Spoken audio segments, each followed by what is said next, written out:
মৃত্যু একদিন আসবেই। যতই চেষ্টা করেন দুনিয়াতে থাকার জন্য, এই মৃত্যু আপনাকে এই দুনিয়াতে থাকতে দিবে না। সবাইকে ছেড়ে যেতেই হবে। পিতামাতা, সন্তান, সন্ততি, আত্মীয় স্বজন, ধন সম্পদ কিছুই নিয়ে যেতে পারবেন না। শুধু একটি জিনিস নিয়ে যেতে পারবেন, তা হচ্ছে আমল। যারা ভালো আমল করে তাদেরকে মুমিন বলা হয়। আর মুমিনের মৃত্যু কিভাবে হবে, আর অবিশ্বাসী কাফেরের মৃত্যু কিভাবে হবে, তাহলে শুনুন নবীজি কি বলেছেন।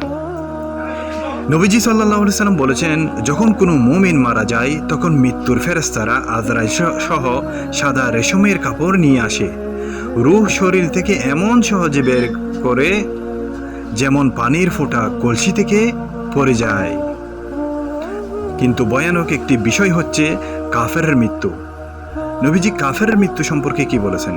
আর কাফের বা পাপীর রূহ এমনভাবে বের করা হয় যেমন চর্মের ভেতর থেকে কাঁটা দিয়ে টেনে ধরা হচ্ছে। তার রূহকে জোর করে বের করা হয় এবং তা দুর্গন্ধযুক্ত হয়।